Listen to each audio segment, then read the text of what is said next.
Bueno, moi bons días a todas e a todos, benvidos a este acto de presentación de diversas novelas. Oxe, temos aquí a tres novelistas certamente importantes dentro do sistema literario galego. Antes de nada, teño que desculpar a ausencia de Xulio Pardo de Neira, que, bueno, non estamos aquí presente contra o que agardábamos, pois, por problemas persoais. Comezamos, temos aquí a miña dereita pois a Fran Fernández Davila. Co seu permiso vou ler a súa pequena biografía.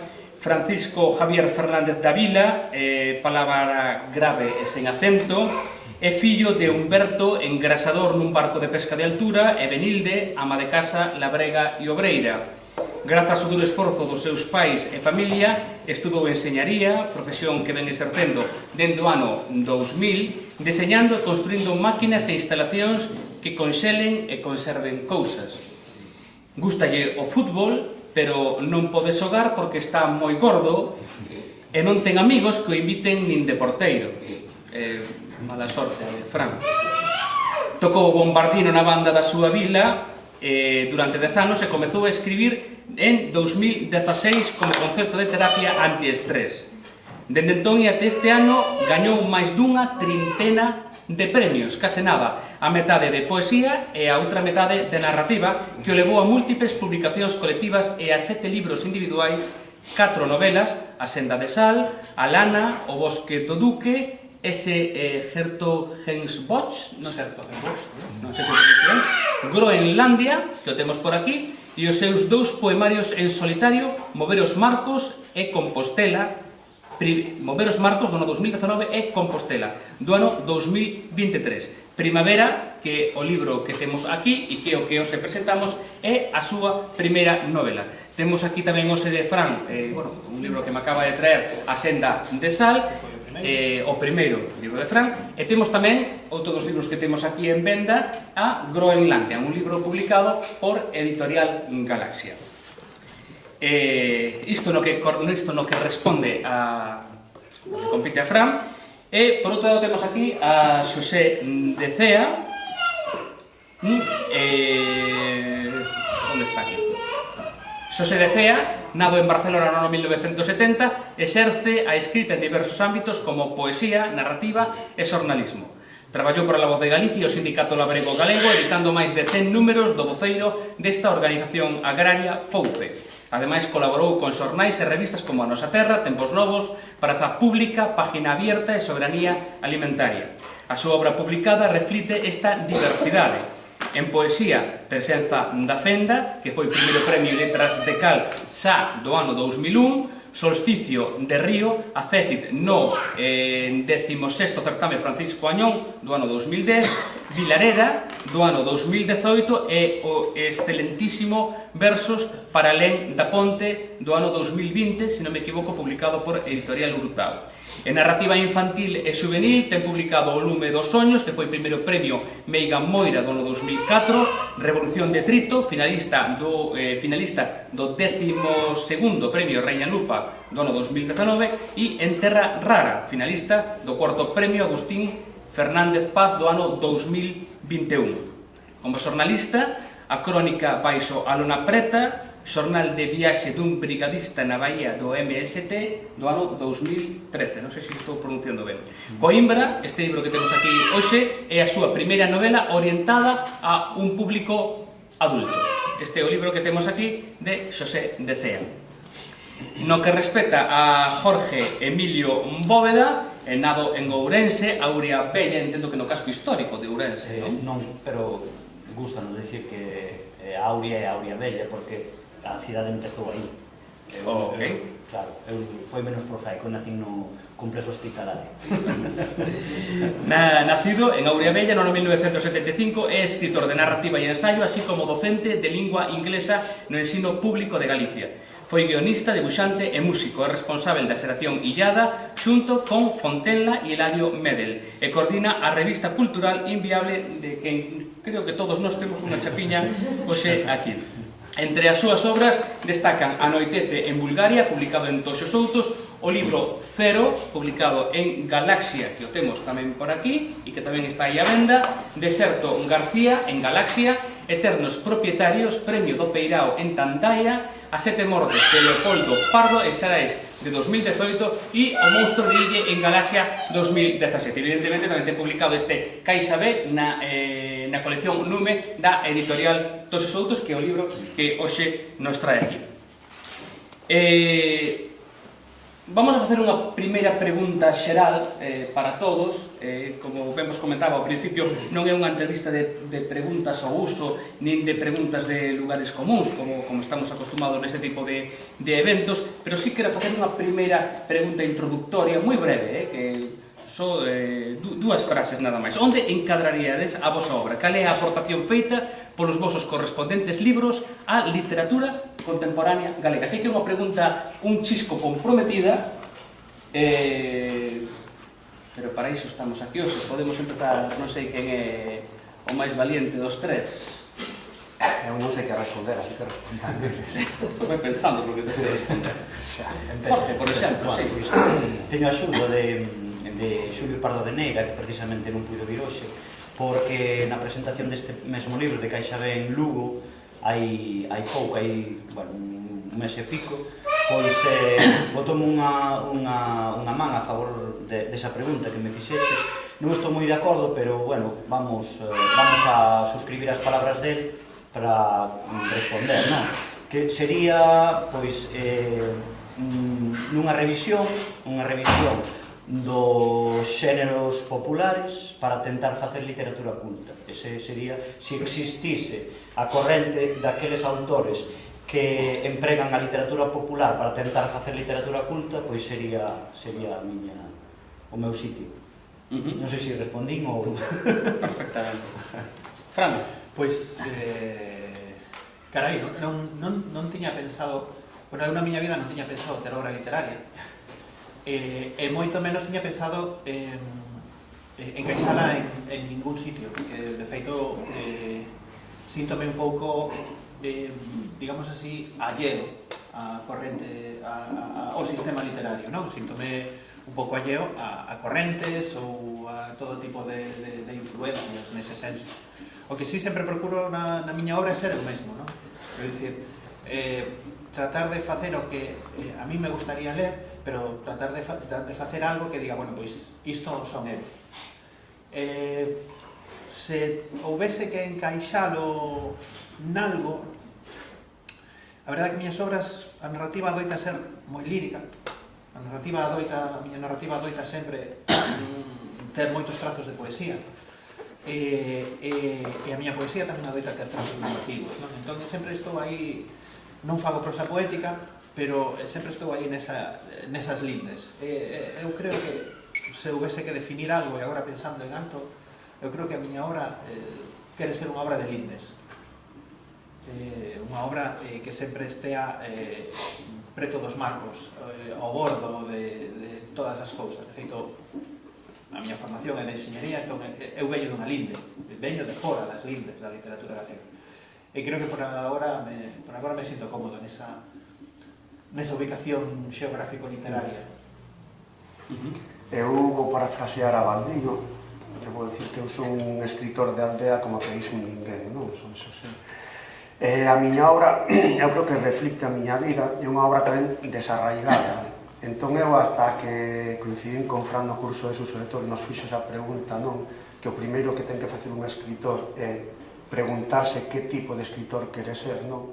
Eu hasta ese momento non sabía que escritor quería ser, entón andive dando así voltas, fui un poeta, fui un escritor de literatura juvenil, fui un cronista, teño utilizado máis dun pseudónimo, teño asinado libros como Xosé de Cea, teño asinado algún libro como Cibra Mulloa, non? Entón digamos que unha cousa así moi dispersa e tal, e ata que me centrei a partir desa pregunta e me centrei na poesía e na narrativa, pois xa che digo, a miña obra é unha obra desarraigada, dispersa, e polo tanto, como tal, eu creo que non vai ocupar ningún lugar na historia da literatura galega, porque máis como Fran son alleo a todo este mundiño literario, non que hai moito colegueo, no que uns se fan favores a outros e tal, e se estás a marxe, eu creo que non vas a ter un lugar aí que ocupar. Ou sí. Ou sí, non o sei. Ou sí. Non, porque eu creo que o sistema literario galego é tan feble, non, que nin sequera temos unha masa de críticos, de estudiosos, de filólogos, non, que poidan recuperar a obra de autores malditos, ni nada deso, que si non temos nada deso. Aí, Xosé, utilizaches a palabra adecuada, ocupar. E creo que entre nós, a iso creo que te incluye a ti tamén, nos ocupamos con cada lugares da literatura galega. Pode ser. E creo que iso é un pouco un sentimento, ¿no?, que temos aquí. Somos, certas veces eu polo menos síntome ocupa con K dos lugares que utilizo, ¿no? E aí iso de ocupar gusta esa palabra. Sí, sí. E que eu penso, por exemplo, un grandísimo escritor como é Xosé Vázquez Pintor, non? Xosé Vázquez Pintor sendía un autor absolutamente esquecido. Quero dicir, hai pouco lle fixeron unha tese doutoral e lle fixo unha estudiante de filoloxía de Cuba. Quero dicir, é que non temos nin sequera un sistema literario no que haxa suficientes críticos ou críticas ou estudiosos e tal que poidan rescatar algún autor do esquecemento, sabes? Eu creo que se eres un autor que non ocupas ningún lugar e se te esquece, esquecido vas a quedar, simplemente non... Bueno, hai que confiar en que as xeracións, estas xeracións novas que recollan o testemunho e que sexan as... A miña desconfianza para as xeracións novas é absoluta. Sí, pois eu... As nenas igual, os nenos... Eu teño esperanza neso. Habrá que darlle tempo. Sí, precisamente. Falábamos con Xosé agora, e ímonos a referir un poquinho a este libro. O Coimbra, eu o lelo, o que eu vin nel, é que era, efectivamente, un libro de narrativa, efectivamente, é unha novela, é un libro que conta unha historia, pero que conta unha historia, quizáis saíndose un pouco das estruturas, ou da estrutura xeral que sigue calquera novela, non? De desenlace, final, etc. É unha novela escrita a base de estampas, non? Onde cada capítulo é como se fose unha fotografía, non? De diversos asuntos, incluso diversos espazos, con diversos personaxes, non? Fálanos un pouco sobre iso. A ver, eu, cando escribí Coimbra, viña dunha trayectoria narrativa na que precisamente utilizaba ese esquema clásico para escribir, non? Que é o que din os escritores con mapa. Eu deseñaba primeramente unha estrutura, os capítulos, deseñaba os personaxes, que personaxes iba a ver, que personalidade iban a ter e tal, e prácticamente tiña todo bastante masticadinho, non? E despois empezaba a escribir, despois escribía de un tirón, non? Coimbra, o método creativo obedece máis ao que utilizo cos libros de poesía, non? Tes unha especie de norte cara ao que camiñas e, bueno, e empezas a escribir e vas descubrindo o que vas escribindo a medida que avanzas no proceso, non? E chegas ao final e todo eso desemboca, digamos, nunha especie de revelación, que é o que me pasa con moitos libros de poesía, non? Eu non sei o que vai pasar ao final. Chegas ao final e de repente aparecen eses capítulos finais e dis, aquí está, cheguei ao final, rematei o libro. E é como ti dis, é unha especie de mosaico, non? En cada capítulo, alrededor dun tema, vou rememorando, vou sacando recordos, non? E vas creando teselas, coa intención de ao final formar unha especie de gran mosaico no que expreses eso, non? Entón, claro, non ten nada que ver co esquema tradicional que ti dis de narrar, non? Cunha estrutura perfectamente definida, cos personaxes e tal. Aquí os personaxes están todos en segundo plano, están borrosos, non? Digamos que é como se unha cámara fotográfica utilizases o modo retrato. Aparece un personaxe ben definido, que é a voz narrativa, que son eu, e o resto aparece desenfocado por detrás, non? Entón, bueno, foi a maneira que... É casi como se pudiese ler cada un dos capítulos de maneira individual. Completamente. Sin embargo, tampouco é un libro de relatos, non? Sí, claro, non? Cada capítulo é unha unidade independente, efectivamente, e a intención é esa, que todos xuntos formen un mosaico final. Isto vai para Fran, deste libro que temos aquí, do Primavera, non podo dormir. Penso na habitación branca, no libro abandonado, O seu poema tenme experta, cubriume de perda, de ferida aberta. Falamos da personaxe feminina, non? Que se obsesiona por atopar ese poema nese cuarto que Decote limpaba, non? É a literatura un acto obsesivo? Sí, certo. É un acto obsesivo onde o obxeto da obsesión cambia cada certo tempo. É dicir, a literatura, cando estás coa narrativa, o libro obsesiónate. E ata que non o sacas todo de dentro é como se tiveses unha espiña ben gorda e cravada e estás todo o rato querendo sacala. E coa poesía é o mesmo. Cando faz un poemario, cando realmente atopas, non? Porque as temáticas atópante a ti, non é que ti atopes a temática, non é que queiras falar, de repente despertas unha mañá e atopas, de repente sabes, e poslle cara e ollos a esa espiña que tes dentro e dis, este é o libro, este é o seguinte libro, e a partir de aí hasta que rematas ese libro é unha obsesión.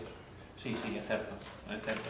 De feito, é infecciosa, é contagiosa tamén, entón, a verdade é que é un virus. Eu respecto que di Fran, Coimbra, por exemplo, é co que le va a cualidade a escribir Coimbra como 30 anos escriben. Desde principios dos 90, cando tiven 30 anos escribindo libros. No, a intención de escribirlo. Escribindo un par de meses.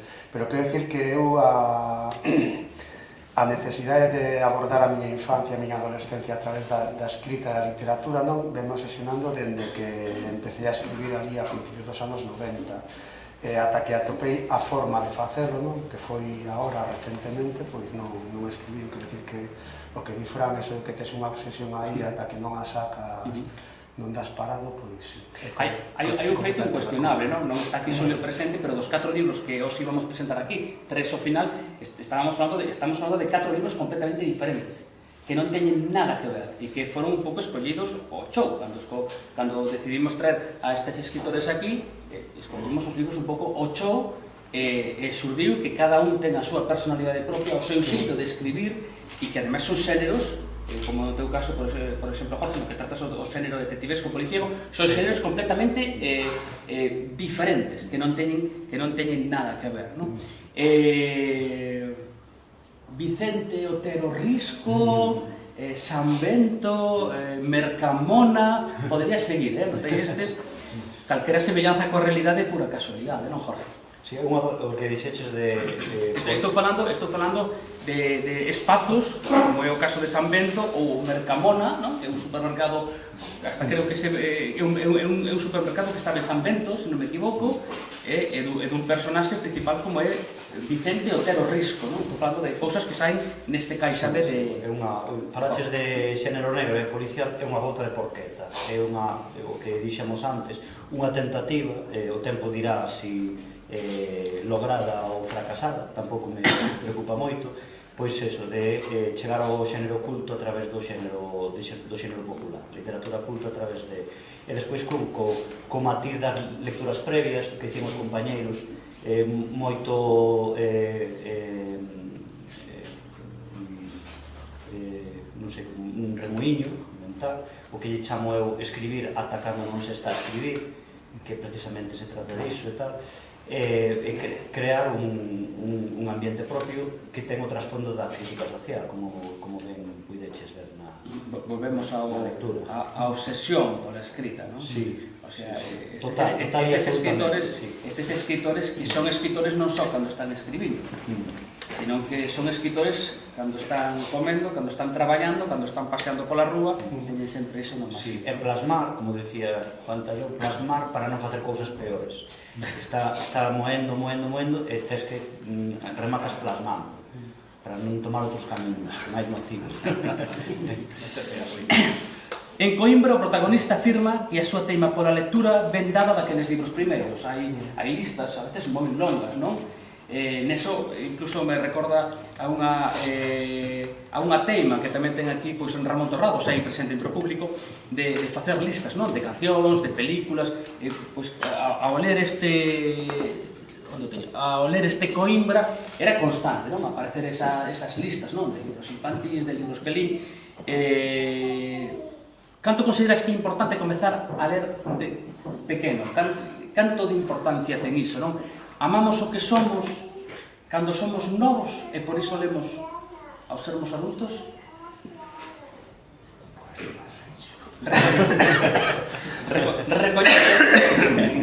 Recoñezo a complexidade da pregunta, pero...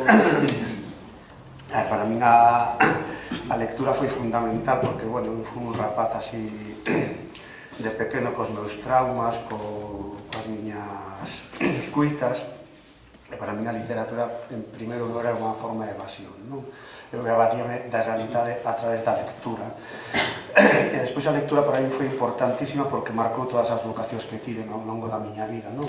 A miña primeira vocación foi ser detective privado, porque, bueno, eu lía Sherlock Holmes, Edgar Allan Poe, con Auguste Dupin, Rouletabille, o Cuarto Amarelo e tal. E despois, bueno, este é o perigo das vocacións literarias. A miña segunda vocación literaria foi ser ladrón de un luva branca, non? Despois de ler a Arsène Lupin, Maurice Leblanc, Raffles. E eu, bueno, lembro que de pequeno en La Salle tiña un plano feito do colexio, non? Tiña unha, chamamos espadillas, non? Que era unha folla de tixeira animada que era capaz de abrir todas as portas do colexio. Entón, bueno, tiña o meu plan para entrar en La Salle e facer o gran roubo e tal, nunca me atrevín a facelo. E incluso xa de adolescente, cando xa tiña 15 ou 16 anos, li un libro que Largo Winch, o Grupo W, non me acordo como se chama este autor, que está ambientado en Istambul, en Turquía, non? E fascinoume tanto a descripción desa cidade de Istambul, do mundo árabe e tal, non? Que eu decidí que eu, para currar, tiña que currar en Istambul, en algún sitio así. Entón decidín facer xornalismo para ser correspondente de guerra e poder traballar en Oriente Medio, non? O sea, mira hasta onde chega a influencia da literatura. E segundo de carreira, decateime que non era a carreira que quería facer, e xa quería abandonar, e, bueno, meus pais me convenceron para continuar. Pero eso, para min a literatura foi algo fundamental, porque sobre todo cando arrastras traumas e cando a vida te está dando golpes por todos os lados, non? É o refuxio que tes. Mira, é importante a lectura, que eu aquí nesta perna teño unha cicatriz con 3 puntos de sutura, non? Fui influído polo Señor dos Anéis, está picando leña, imaginaba que eran orcos os que estaban matando, hasta que me levei o machado a perna, me peguei un hachazo na perna e fui correndo para o centro médico, en fin. Para que despois digan que a literatura non é importante na vida de quen escribe. A literatura é moi importante, eu xa digo, eu teño cicatrices no corpo a causa da lectura, así que... Regresando a este Primavera Camareira, o cuarto e o libro de poemas de Fran, un cadáver devorado polos peixiños de prata, esquecido na cama, coas gafas postas e os papos dos dedos en tinta llea. Lémbrame estes peixiños de prata de Primavera de Fran, a un poemario de Ramón, tamén os hai presente o Se Pedra na Brétema, onde tamén fala deses peixes de prata, non? Que van devorando todo o seu paso, que incluso van devorando a escrita, que van devorando o poema, a novela neste caso, non?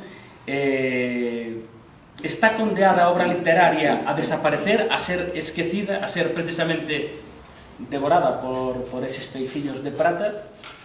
Non, menos agora. É dicir, agora temos que ter en conta que non só todo o que escribamos, senón todo o que digamos vai quedar para ad eternam, vai quedar grabado para sempre. A única posibilidade é que haxa tanta información no mundo que ninguén caia nese pequeno frame, non? Que leva o noso nome. Pero iso tampouco vai ser certo, porque a inteligencia artificial que vai vir, é dicir, vai realmente saber exactamente todo de nós, incluso dentro de 300 anos. É dicir, temos que ter cuidado porque a min gustame moitísimo a ciencia ficción, probablemente que os nosos, como se di, a xente, o de Manceiros non, a palabra contraria, ves? Xa me volve a fascia. Os nosos descendentes queden marcados polo que nós estemos escribindo agora. Sí, pero bueno, lo que te interrumpa, seremos interpretados, se é que somos, pois, dun xeito completamente, probablemente completamente oposto que podemos nós esperar desas interpretacións. Non pensaxe nunca niso. Eu creo que vai a depender da época na que se lea, non? É dicir, non creo que fagamos tampouco aquí, non los tres, unha literatura demasiado exposta a censura ou a lecturas políticas. Eu creo que vivimos na época na que todo é doadamente censurado. Yo estou completamente en contra de contra de que se vaya a conservar nada. Sí. vai se conservar. No, creo que se conservaba antes porque a xente pues, o grababa en pedras e todo eso, pero que decir, os soportes donde se conserva todo eso son super efémeros, quer decir que Agora aquí vamos a colapsar, vamos a perder todas os almacenes de O memoria. caso que aparece un exéxeta que se interese nas E despois o obras. que decides, que decir, hai tal masificación de datos e de obras, de literatura, pero estamos inventando agora inteligencias capaces de ler eses datos dunha forma masiva, é dicir, eu creo que dentro de 300 anos, se alguén leva o apelido da vila, nunha entrevista de traballo, vostede é tataraneto deste tal, xenéticamente está predisposto a pensar desta forma, non, é unha exageración, pero aí vai quedar. sois moi tecno-optimistas. E creo que, sinceramente, creo que non imos ser esquecidos. En algún momento vai haber 3 megas de memoria dentro de pico bytes dedicados a nós. Unha persoa interesada xa evitades memoria. Exacto. Es. Pero que podemos facer, de repente desaparecer durante 200 anos, pero ali na nube, nesa nube, sempre habrá un frame dedicado a don Xosé de Cea e a don Vini Gómeda e Manuel López Rodríguez. Oye, sacaxedes un tema aquí moi interesante, o tema da inteligencia artificial. Hai un debate hoxe en día sobre se a inteligencia artificial é positiva ou negativa de cara á creación artística, todo tipo de creación artística, desde música hasta cine, literatura. Recentemente, escoitei que dice un youtuber que sigo moito a través das redes, a Radar Clan Music, creo que se chama. Eu sou unha persona moi melómana, entón gustame moito a música, e el referíase ao asunto da música, non? De que todo o mundo decía de que todo o mundo estaba dicindo de que a música de autor ia finalizar, de que a inteligencia artificial iba a copar completamente. Ele é un defensor de que esa tecnoloxía será utilizada polo creador para facer música neste caso, non? De cara á literatura, vos que opinades sobre a inteligencia artificial? Será quen de borrar os autores? Se chega ao fin da autoría, rematan os autores, ou serán os autores quenes utilicen a inteligencia artificial para a creación dos seus textos? A ver, a miña opinión é que a propia inteligencia, o pouco que eu sei disso, nutrese das ideas humanas. Entón, fan falta ideas humanas para que a inteligencia artificial se nutra. Claro, tería que chegar un momento en que a inteligencia artificial fose autónoma, pero sen unhas bases humanas. E non crees, Jorge, que iso en realidade tamén o utilizamos os seres humanos? En realidade non hai un ser humano innato, non? Por exemplo, a hora de facer literatura, existe ese ser humano innato que escribe desde sí mesmo solo, desde todos teñen as súas influencias, todos len para escribir, todos, non? A inteligencia non estaría facendo... Precisamos das ideas, obviamente, se cada un temos unhas influencias é porque previamente conectamos con outros autores. Eu creo que vai obrigar os autores a ser máis autores e máis humanos. É como, a mí pareceseme moito o que pasou no século XIX cando xurdiu a fotografía. Ao principio era branco e negro, e de repente os pintores migraron aos hiperrealistas. É dicir, mentres non apareceu a fotografía a cor, non? En canto apareceu a fotografía a cor, xurdiron os impresionistas, os expresionistas, os surrealistas, xurdiu na pintura, xurdiron todas aquelas cousas que non podían sair nas fotos. Entón, os autores humanos van seguir explorando novos camiños, van a estar empurrados. Home, obviamente, eu diría, eu creo que pode ser que dentro de 20 anos todos os bestsellers, ou 95% dos bestsellers que compramos nos Carrefoures de Galicia están escritos por inteligencia artificial, porque aí sí que non haberá moita diferencia. Quizás tampouco nos importa eso demasiado, non? Non, Si falamos de literatura, que sí, Si os pretendemos autores vivir do que escribimos, sí que nos afectaría, pero o que falamos antes, se temos unha base económica allea, temos a liberdade de escribir o que queremos, pois tamén rexeitamos ese tipo de literatura precisamente por iso. imagino, eu dá moitas voltas a esas cousas, non? Pero eu imagino que non debe ser moi complicado que en 20 anos ti sexas capaz de escribir un libro, colgalo nun programa e que ese libro che faga película. Que ese programa che faga a película do libro. Sí, se te feito, xa hai avances respecto a iso. Exacto. Entón, imagínate escribir un libro e directamente saltar toda a industria de producción audiovisual e ter a tua propia película individualizada para ti. Sí, o hecho pase a forma guionizada. Iso fai nos a nos cineastas? Non, nin de broma.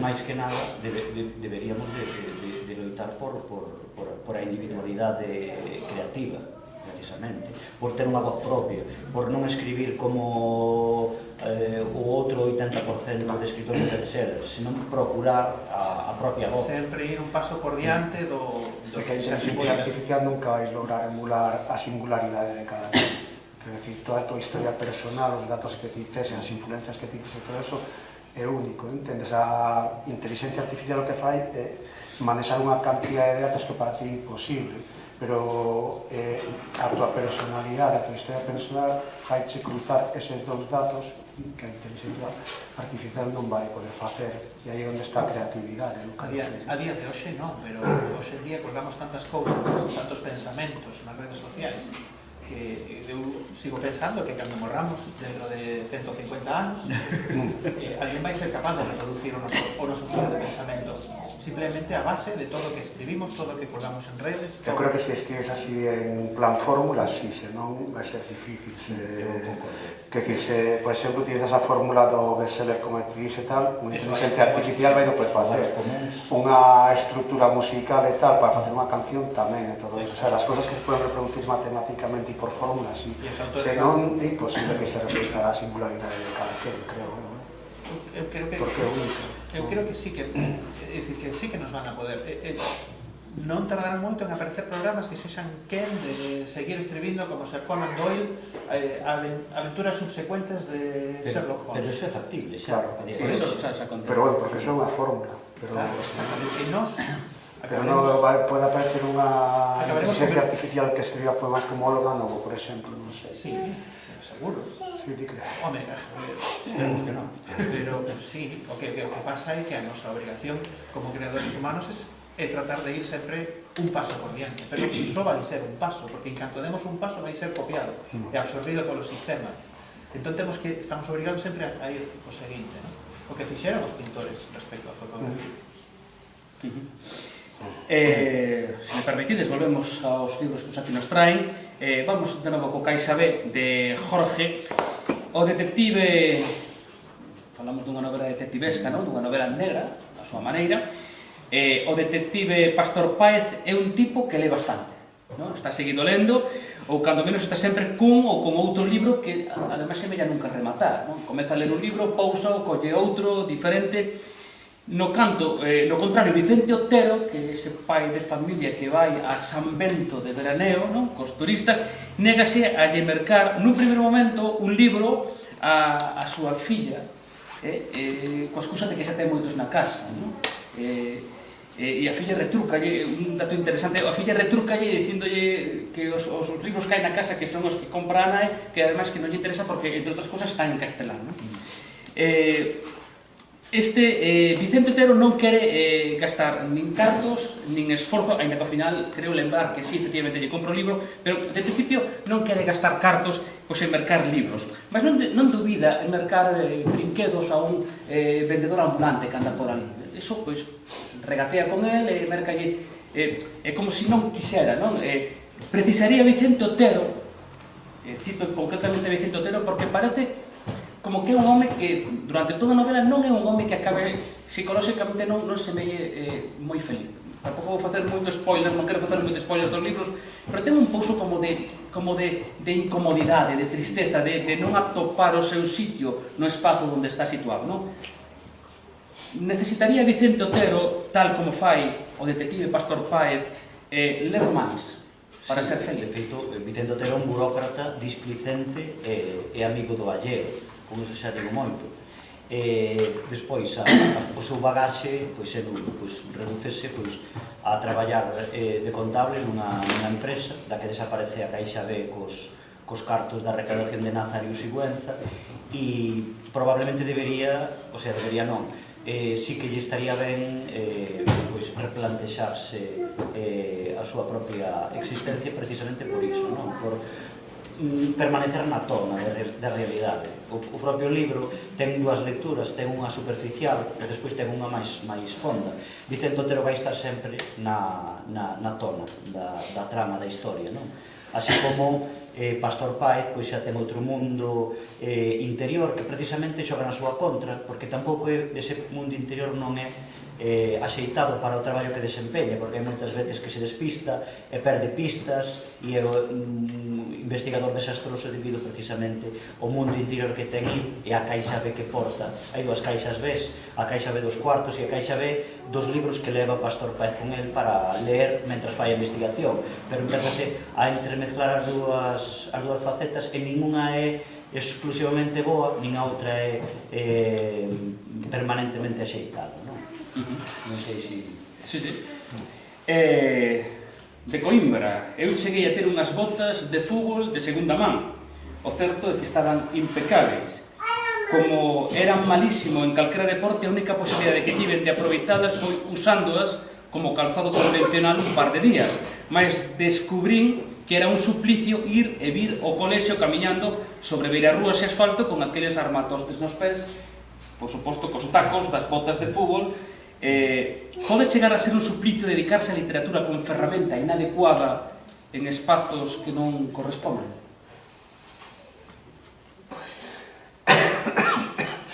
Que preguntas, chaval. Pois será, non sei. A que te refires con ferramentas inadecuadas? Claro, igual que este personaxe, non? Que tiña unhas botas, non? Que quizás non eran as adecuadas, non? Para ir ao colexio, non? Pois o mellor é incómodo, non? O de dedicarte a escribir pois non tendo as ferramentas correctas, non? En espazos, neste caso, do sistema literario galego, non? Que é o que habitamos. Aviseivos que as preguntas ian ser certamente impertinentes. Sí, pero non. Vamos a ver as ferramentas. O que non se pode escribir é se non tes unhas ferramentas ben feitas para poder escribir, non? Stephen King, no seu libro Mentres escribo, el di que para ser escritor o primeiro que tes que ter para desempeñar ese oficio é ter unha boa caixa de ferramentas. Cal é a caixa de ferramentas?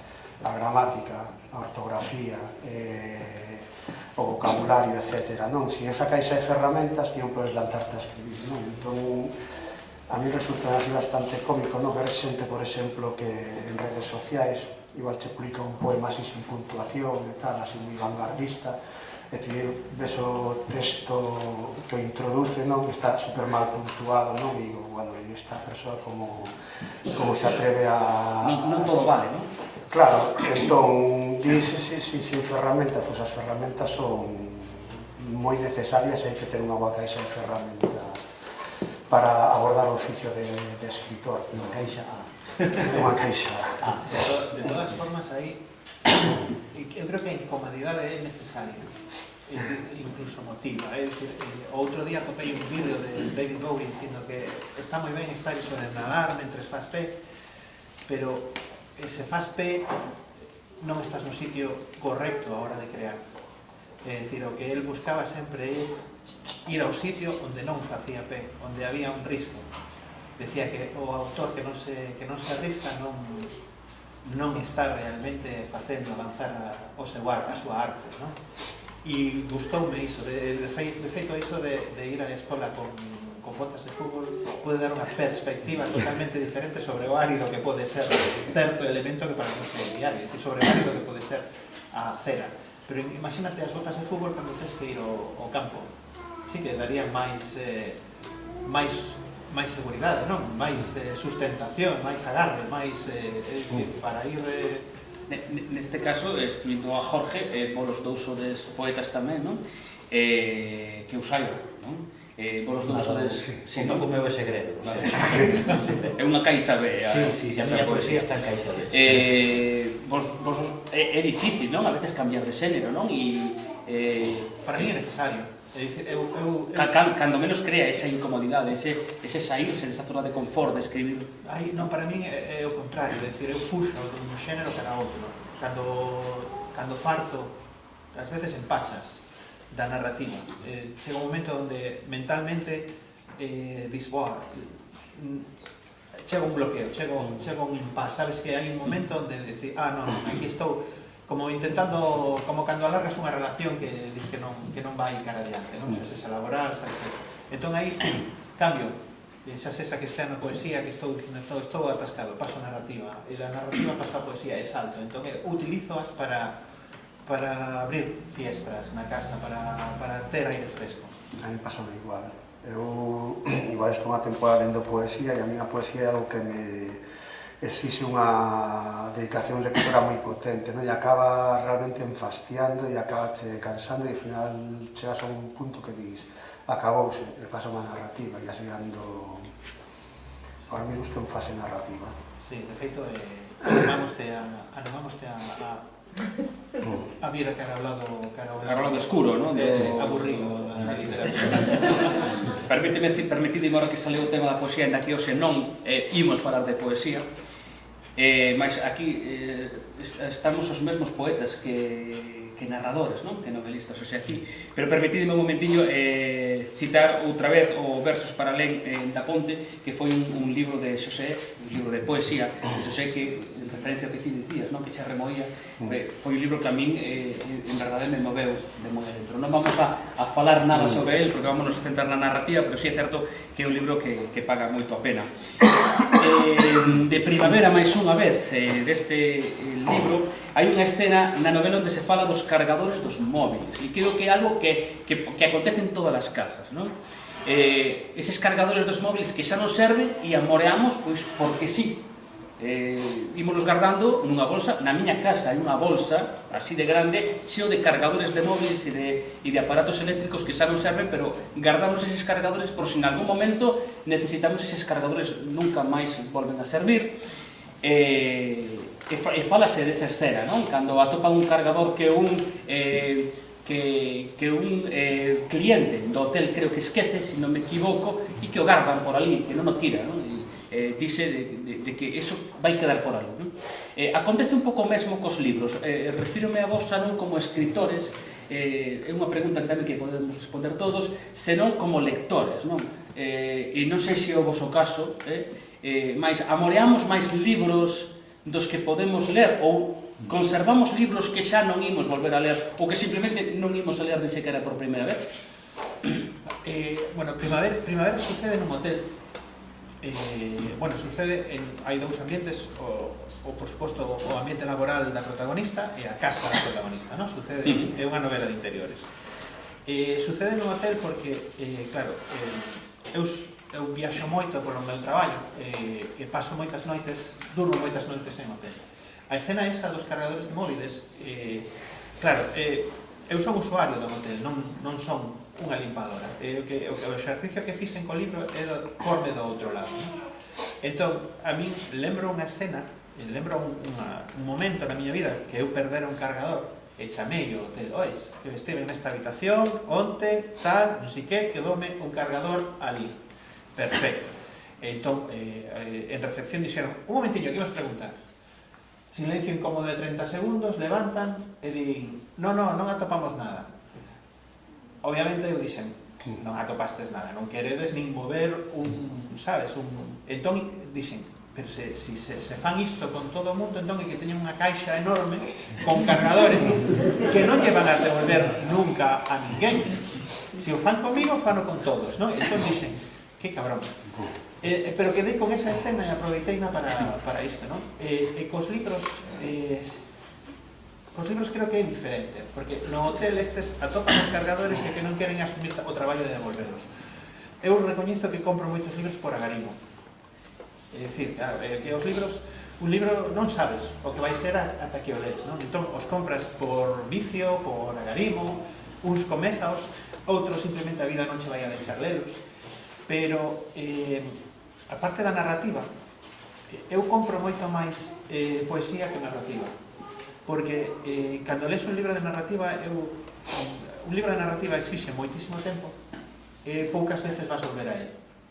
Pero un libro de poesía é un libro que vas ler, vas a esquecer e vas a volver a ler de novo como se fose novo dentro de 3 anos ou 4. E ainda que o acabes aprendendo de memoria, é como escoitar un disco.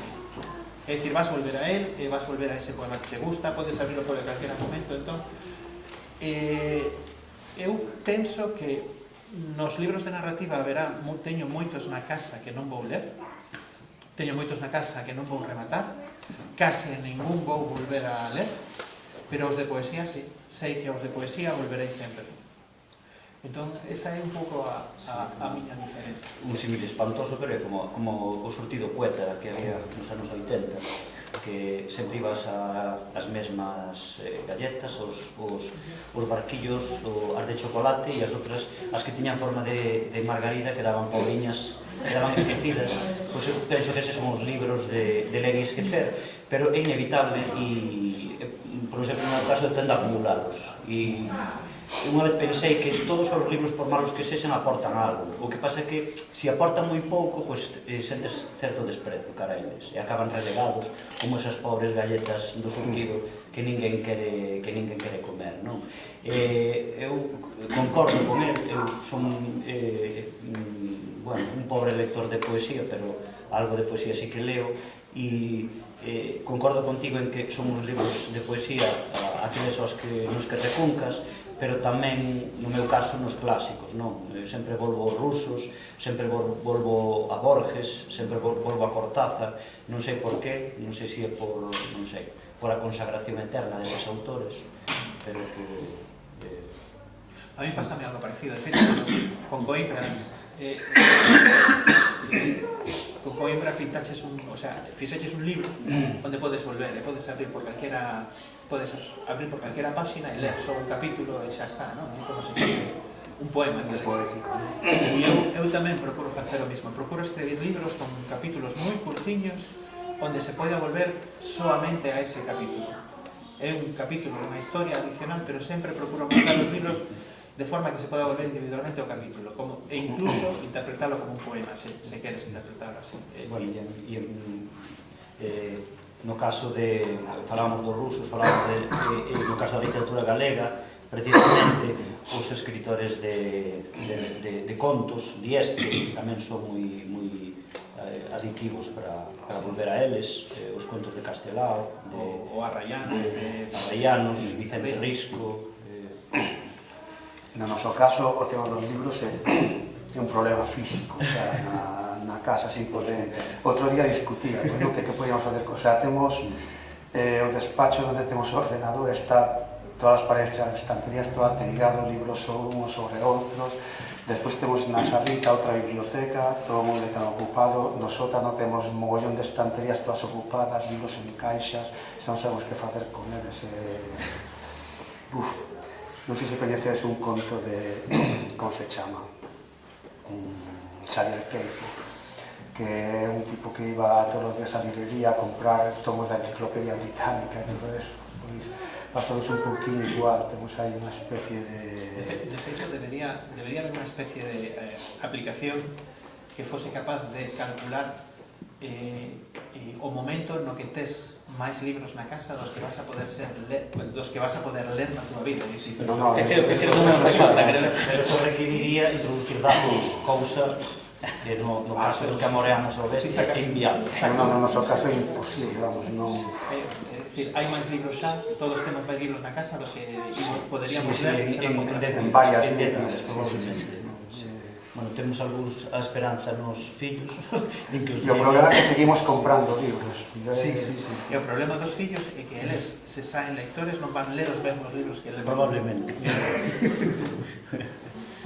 É unha responsabilidade, creo eu, se me permitides a miña opinión, eu que vos non estou aquí para opinar, pero é unha responsabilidade de estar en herencia aos libros, aos fillos, porque despois ao mellor non saben que facer con Sí, eles. no, Se ao mellor non lles interesa editalos no lixo cando é unha herencia ou vendelos. O meu fillo xa me dixo, isto cando tú morras, que face? Podemos vender isto todo. Eu sei, sí. A ver, con toda a retranca que ten el con 13 anos. Como en auto de Feder Canet, non? Ao final, se supone que farán o mesmo, que nos venderán ou nos venderán. Mal venderán ou ben venderán, porque yo... Unha pregunta que vos quería facer a todos e que para un poeta é algo evidente, pero a pesar de que hai poetas tamén os aquí, gustaríame que respondésedes, non? Como narradores. Evidentemente nunha novela quizáis é moito máis importante que na poesía, que tamén pois a posible mensaxe ou posible non mensaxe no sentido moral, non o mensaxe no sentido fábula, panfleto publicitario, non me refiro a iso, senón, evidentemente, pois nos libros acontecen cousas, non? E nos libros de poesía tamén, non? Pero estou moi especialmente nas novelas, non?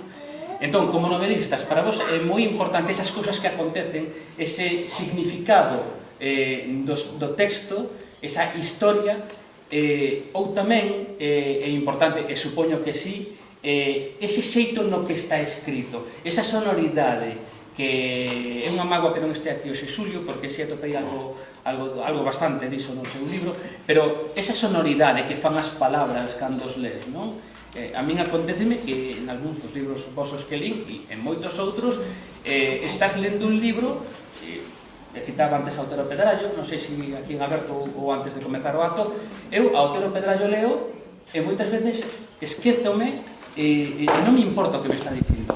Interésame como está dicindo, como soan as palabras, recreome nas sonoridades agoreo, esa sonoridade das palabras.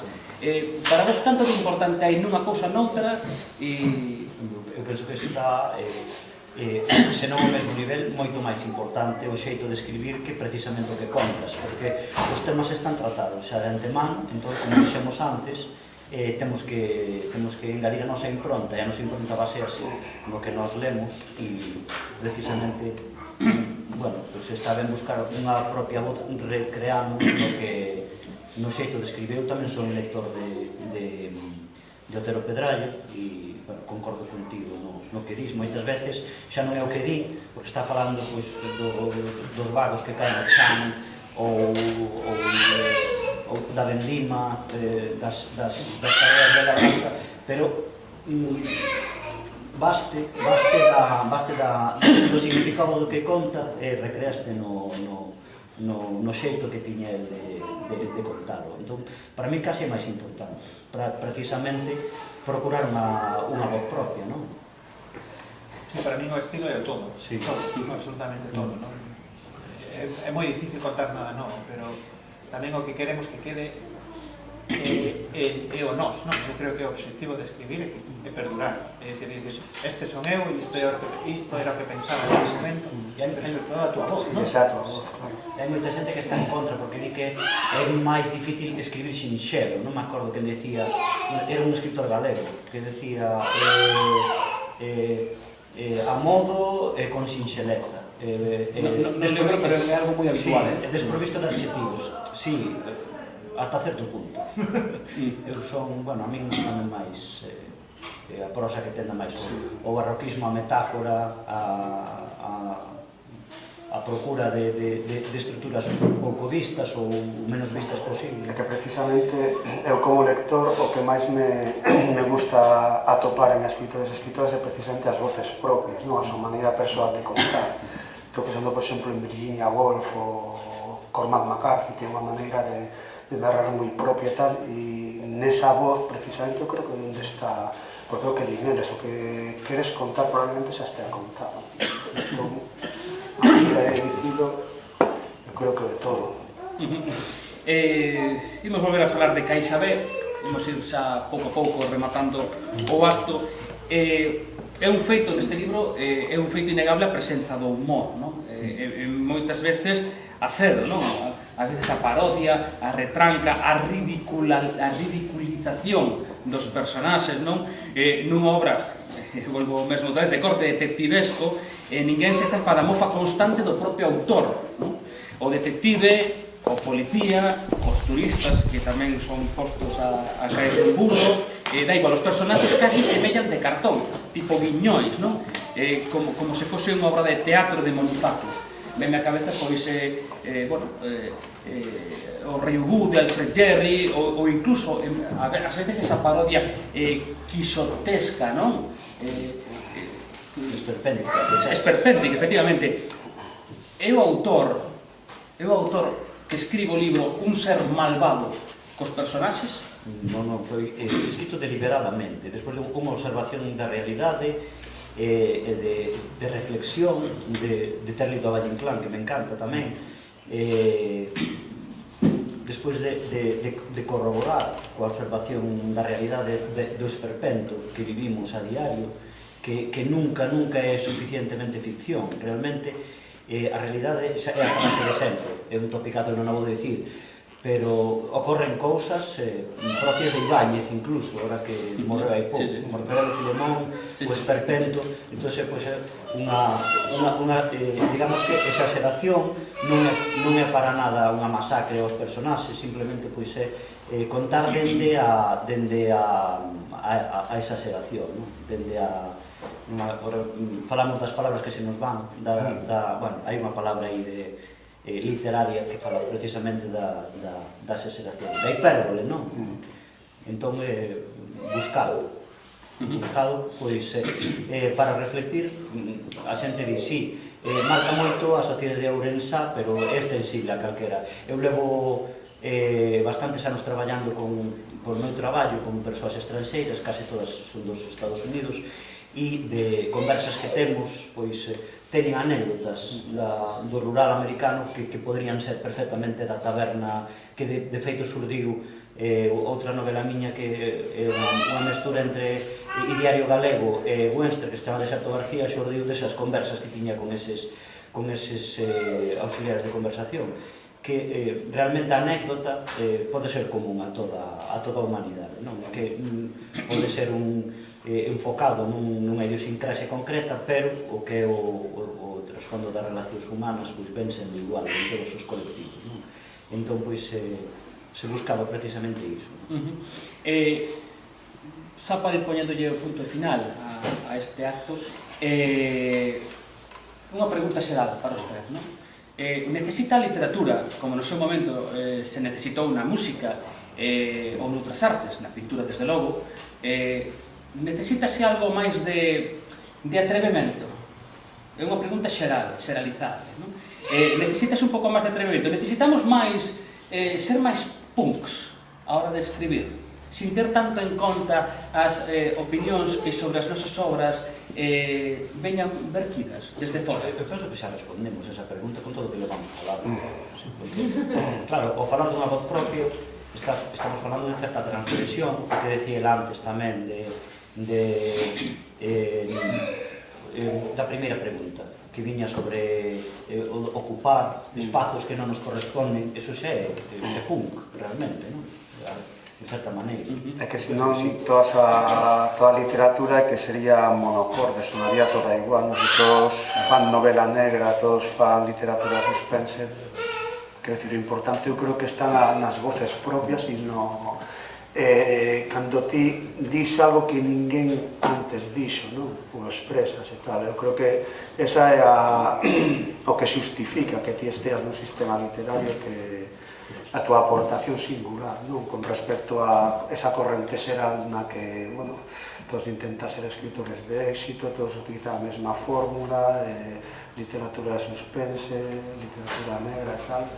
Eu creo que as voces propias, precisamente, chamalle punk, chamalle como queiras, que eu creo que debe ser o objetivo fundamental de calquera literatura, de calquera autor, para min, vamos. Eu creo que si se precisa é moito máis do que está a ser agora. É dicir, eu creo que agora temos unha autocensura enorme, enorme, porque todo queda escrito, todo queda registrado, todo vai asinado co teu nome, é dicir, non hai...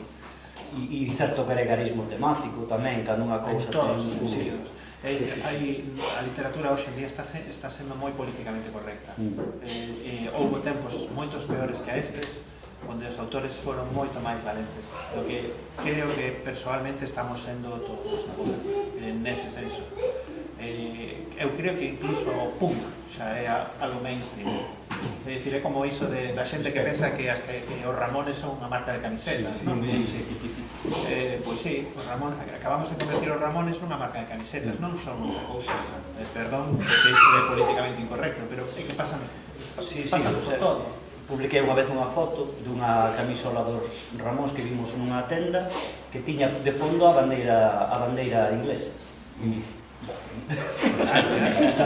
E a ninguén lle extrañaba nada, o sea que... Variación sobre o mesmo tema, non? Sí. O sea, xa é o colmo da estética. Pensarían que quedaba mellor con esa bandeira. É certo. E eu creo que a literatura hoxe en día, digamos así, está tentando ser demasiado correcta. Por moito que haxa xente, agora estou lendo ou sufrindo a Úlebe, está moi ben, é maravilloso, intenta ser un pouco punk, pero ao final non é máis que un ser que acaba deprimido lendo, non ten sentido. Sí, un fan terrible oficial en Francia. Claro, pero iso xa é unha pose comercial, sabes? É dicir, pero tampouco pechar portas e o mellor preconceptos con certos autores, porque cando falabas da biografía de Stephen King acordeime que denostouse moito, non me gusta como escritor, ni moito menos Stephen King, pero nesa biografía a verdade é que se me abriron os ollos de outra maneira, porque tiña unha formación en literatura e a verdade é que está moi ben ese libro. É unha persoa que non corresponde coa... A impresión que sacas dese libro de Stephen King é que é un profesional, é como de Cristiano Ronaldo no fútbol, pode que che ben ou non, pero é un profesional, porque o tío curra 12 horas ao día, pois Stephen King é un profesional e tomou a súa profesión en serio, non ten pose, porque non ten pose. E non sei, por exemplo, cal vos parece a película máis punk deste ano? A min Barbie. Deste ano, é dicir, sacamos Oppenheimer ou sacamos Só 17 ou o que sexa, non, pero non ten, é dicir, fainos falta, incluso o punk hai que rompelo, o punk xa é máis, fainos falta realmente algo moito máis potente. Unha cousa que acaba de surdir do que ti acabas de dicir, era unha pregunta que se me ocorreu cando baixábamos aí do coche, que lle comentei aquí a miña parella, non? Que o que os ia facer, non? A ver o que opinades desta frase. A frase leva a palabra poeta, pero eu vou a cambiar pola palabra escritor, para que todos esteamos incluídos, non? Que vai ao escritor, que total non está facendo nada, hai que ir polo pan. Que vai ao escritor, que non ten que facer, que vai a Pedro, que total está escribindo non está facendo nada. Que opinades disso? É o principio de inutilidade necesaria. É así. Realmente o escritor non está facendo nada cando está escribindo.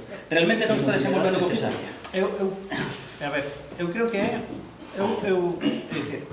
eu creo que é un salto xeracional. Eu notaba nos meus pais que nos meus pais, ou a xeración dos meus pais foi criada dunha forma que dixo, se non faz esforzo físico non estás a traballar. O que está a estudar, un enxeñeiro, un arquitecto, non traballa, porque non o suda, non rompe a espalda. É dicir, estaban criados a cultura da esforzo, entón os que estudiábamos éramos uns vagos. Si, uns señoritos. Exacto, entón, esa premisa cambiou. Entón queda ese reducto dos escritores que parece que non fan nada, non? Pero, que queres que che diga? Eso é algo que vai quedar para sempre. De feito, creo que é positivo. Sí, bueno, é o estigma do artista. Pero creo que incluso positivo, porque creo que é algo que move ao escritor a decir, bueno, pois xa verás. Hai que tirar máis para adiante para demostrar. Eu estou de acordo. Os escritores, que igual sobrevaloramos o noso traballo tamén, sabes? Bueno, depende, non? Ti tes que ver, fai un análisis do Producto Interior Bruto, é dicir, a ver, sempre digo a mesma frase, este ano cansome de repetir, o maior premio literario de Galicia é equivalente a un soldo mínimo. Punto. É dicir, O máximo que pode gañar un escritor en galego é o soldo mínimo, é dicir, o mesmo que traballa cualquiera persoa 8 horas, faga o que faga esa persoa, non? É dicir, pois, eu creo que sí que nos fai falla que nos metan un pouco de caña para... Hai que ser máis punk, como dis, pero non punk, hai que inventar outra palabra porque punk xa... Punk sensato. Non, hai que ser, hai que tirar, hai que romper, hai que Sensato, romper. lembro unha entrevista que lle fixo, non lembro, sería na Galega, me imagino, ou que lle fixo Freixanes a Xosé Carlos Carneiro, non sei se vos lembrades disso. Xosé Carlos Carneiro pois viña coas súas ínfulas tal, Freixanes dixo que, bueno, non sinto así simpatía pero bueno, a frase me quedou na anécdota, dixolle Freixanes, a ver, é que tú estás falando como se por o feito de escribir estiveras noutro plano, e nós non deixamos de ser como carpinteiros, como artesáns, como ebanistas, como calquera outra profesión. E deixou así cortado, estivo un silencio incómodo e cambiaron de tema no momento, non? Eu creo que sí, máis é que dá a impresión de que, boa, eres un escritor xa coñecido mundialmente, vives diso, hai xente que cree que vives diso, non? E dicir, pero como podes pensar iso? Somos equivalentes a... Quen de nos pode nomear, poden dar un nome dun xogador de fútbol sala? Galego. Casi ningún. É dicir, pois hai xente que non pode nomear un escritor en lingua galega ou unha escritora en lingua galega. É dicir, e iso non é un 10% de xente. Iso pode ser un 75% da poboación galega non pode nomear o nome dun escritor en lingua galega. Somos como guitarrista de Amaral. A veces hai unha burbulla. O outro día estaba na presentación dun libro en castelán que ia sobre os nazis en Vigo.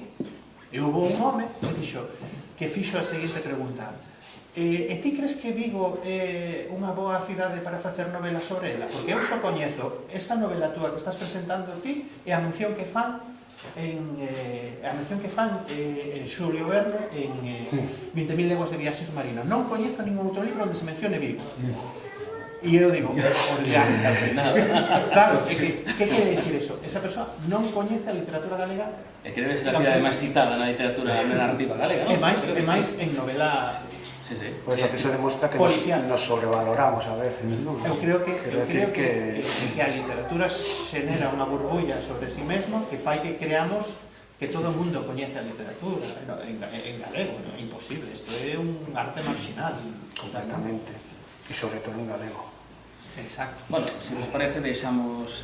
Vamos a tentar que sexa un chisco menos marginal e eu creo que a mellor maneira é finalizar este acto, se vos parece ben, lendo o comezo dos libros que os vimos a presentar aquí. Se vos parece correcto. Bueno, non? pensaba que iba a ser cantando himno galego. Empezar, podemos cantar despois se queredes. Paso vos a ti tes o teu, bueno, o que ti queiras. Non sei se ti tes fan. Pero o lineal de Meixeiras, que está mellor co libro... Bueno, eu saltaría o lineal, non? Con todo o respeto para os prologuistas do... Un anaquiño pequeniño. Vale, o primeiro parágrafo, sí? Sí, está ben, Vale. sí, como vos vexades. O espazo consumírase, mais o tempo comezaba a dilatarse excesivamente. O clima anubrado daquel 1 de agosto en Galaequia trouxera a Xonxa en silencio durante toda a viaxe. A nena, Mencía, deitada no asento traseiro, entretíñase cun libro de literatura xuvenil en galego que xa lera máis de 5 veces. Vicente Otero accionaba a panca de cambios do coche acabado de estrear coa frecuencia que lle exixía entrar en núcleo urbano. O escenario gris monocorde da autoestrada derivara noutro escenario gris con construcións dos anos 70 que se ia modernizando a medida que se achegaban ao centro da poboación. A especulación raposeira cheiraba por riba do asfalto. Chegaran a San Bento. Moi ben, o párrafo do libro Caixa B, de Jorge Emilio Bóveda, de SOSDC a Coimbra. Pero se me dá a voz. A mí pasoume como a Fran que descubrí unha redundancia na primeira páxina, non é publicado o libro, e iso... Din que Flaubert descubriu toda unha redundancia en Madame Bovary cando lle deron a primeira impresión que se desmayou. No, eu en Groenlandia no primeiro parágrafo que teño é un M. Sí. Pois eu atopei unha redundancia. Pero bueno, a título posterior, a ese mau a termo. Eso xa para a terceira, cuarta edición, correxese. No, pero... Sí, a ver se se venden os 500 exemplares. Titúlase Mentres os pés termen. Aquela era unha coimbra sen universitarios nin pontes, cercada por un lloret sen mar e unha Fátima onde nin Deus cría nos milagres. Morría na cidadela, parapetada entre bellas vivendas desastradas e canellas pedrallentas, co castelo do Mouro custodiando os seus segredos. Naquel gueto xarnego e marxinado da Barcelona periférica amoreábanse familias aragonesas, levantinas, castelás, extremeñas, andaluzas, algunhas catalás e 2 ou 3 galegas, enclaustradas todas entre horta erixida en muro de contención, como querendo protexer a igrexa de San Xoán e as torres burguesas de Campo Amor, é unha terra de ninguén desaugada na Riera. Isto, se non tedes o plano a carón, non sabes de que estou falando, porque se fala en moitas calles. A estrada dividía 2 mundos, os pisos novos e os pisos vellos. Os vellos eran unha colmea de cemento sucio erixida no franquismo como Irán dos Baixos, como vivenda improvisada das familias máis lumpen, algúns bares e comercios socavados por rúas interiores onde os fagos se multiplicaban en galerías nas que nunca pousaba o sol. Podías entrar libremente neles porque os portais estaban sempre abertos. Sen posibilidade de soñar con porteiros humanos, nin sequera tiñan porteiro automático. Como aos esquíos na España romana, podíamos coarnos nos pisos vellos, acceder aos terrados e ir saltando de edificio a edificio sen pisar o chan, dende a Mediterránea Lloret a Fátima Atlántica. Posteriormente viñeron os nosos, os pisos novos, en fronte, ocupando a outra beira da rúa, inaugurados a mediados dos 70 coa súa placa do Ministerio de Vivenda, onde unha casa tellada con xugo sostiña uns feixe de frechas. Con balcóns e prazas, fachadas impolutas de ladrillo cara a vista, xardíns que nos salvagardaban do exterior como o foxo dunha fortaleza onde derramaban súa follaxe os salgueiros choróns, céspede e edras a enverdecer a vista, bancos para sentar e un aparcadoiro subterráneo onde deixar o Renault 8 de papá. Éramos os novos privilexiados da rúa, nós sí que tiñamos sol. Por iso, na maioría dos balcóns foron reproducíndose toldos verdes para protexernos da calor. Non teño memoria da mudanza. Antes vivíamos en Edilla, un pouco máis dun kilómetro no equivalente aos pisos vellos de Coimbra. Melloraran as nosas condicións de vida porque o piso novo, o primeiro terceira do Portal 29, era máis amplo e, ademais da terraza, tiña 3 dormitorios, todos con ventás que daban ao exterior. Pero iso non significaba que a vida fose máis doada. Para moblalo, papá estivo un verán inteiro traballando 2 quendas diarias, 16 horas por xornada de camareiro no restaurante Ruzafa, xunto á estación de Francia. Só regresaba a casa para dormir. Todos os días, ao vir de traballar, fosen quendas dobres ou simples, tiña que botar un tempo cos pés convalecentes metidos en auga no bidé. Botáballes peusec en aerosol e pos para calmar a dor, para mimalos, porque, aínda que pode parecer extraño, a ferramenta máis importante dun camareiro son os seus pés, e mentre os pés termen, poderá exercer. No intre que non o fagan, acabouse. Cando a comezos dos 80 ficou desempregado, papá foi incapaz de aturar de novo como camareiro noutros restaurantes donde probou. Os pés xa non termaban del, xa non termaban de nós. Por sorte, termaba tamén mamá, coa súa refreia en solitario durante moitos anos, no cuarto do medio ou nun taller de costura despois, dándolle tamén cos pés ao pedal. Aínda que engaiolase a destreza das súas mans, das de papá e de mamá, unhas realizando difíciles equilibrios coa bandexa, outras cosendo vestidos tras cortar as teas con precisión e cirurxía, foron os seus pés os que termaron de min e me levaron pola vida cando non sabía cara onde camiñar, os que sostiveron intacta toda a fragilidade da miña infancia. Moi ben, un texto do libro Coimbra, de Xosé de Cea, lemos agora do de Primavera. Sí, eu teño unha lectora profesional. Oficial. Sí, é que faino, como moitas cousas na vida, faino todo máis bonito. Bueno, pasa. No, Sí, está protagonista. Eso é unha subcontrata, Estamos engañanciados. Luns. O aroma do cuarto lembrame a pan fora do forno, a infancia na aldea, a aire dos días de verán acabados de estrear. Chamo varias veces, non hai resposta. Non sería a primeira mañá que me topase cun cliente na ducha ou a medio vestir. Ás veces dame a impresión de que desexan ser sorprendidos. Abraia a miña soidade dos executivos, a súa necesidade de interacción humana. Eu sempre reacciono igual, sorri, vista o chan e sair correndo. Non importa o idioma que falen, sempre sorri e paso a porta do lado ata que o hóspede marcha. Non hai ninguén, só queda o aire. O usuario marchou facer os seus negocios e abandonou o recendo aquí, arredor das súas cousas, a vixiar os traxes pendurados no armario, as camisas con marcas de dobraduras, as cicatrices do tránsito, a maleta pechada e liseira de pedo no fondo, o pixama encartado con un mapa de sono no andel, a cama aberta, inmaculada, as almofadas no sitio preciso, a saba arriba, cun lateral sen usar mentras o outro se abre no ángulo xusto, como un papel dobrado por unha máquina, como se o ocupante fixase a cama e logo a abrise dun lado, con cuidado, como se quisese deixar unha mínima apertura, unha reguiña pola que eu poida entrar e facer o meu traballo. O baño semella un quirófano, notase o rastro da ducha, un certo nivel de calor, unha faragulla de humidade, ninguna pinga no chan, as toallas feita un cubo na esquina, a escuma de barbear na repisa do espello, a brocha, o cepillo de dentes, o tubo de pasta e o seu perfume, o que cheira a pan, o que a ole a infancia, o que me leva aínda ás horas prematuras das vacacións de verán.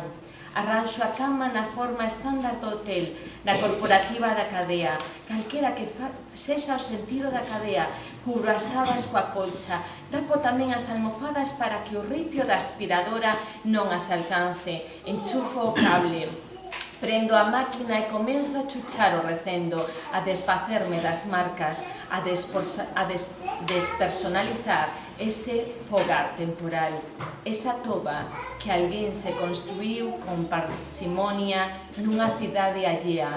Faime graza, a cidade na que nacín, a que coñezo portal a portal, é un mundo extraño para outros. Moi ben, o libro...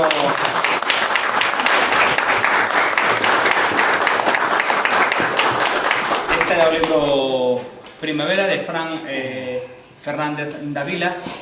Non sei se alguén desde o público quere dicir algo ou facer alguna pregunta.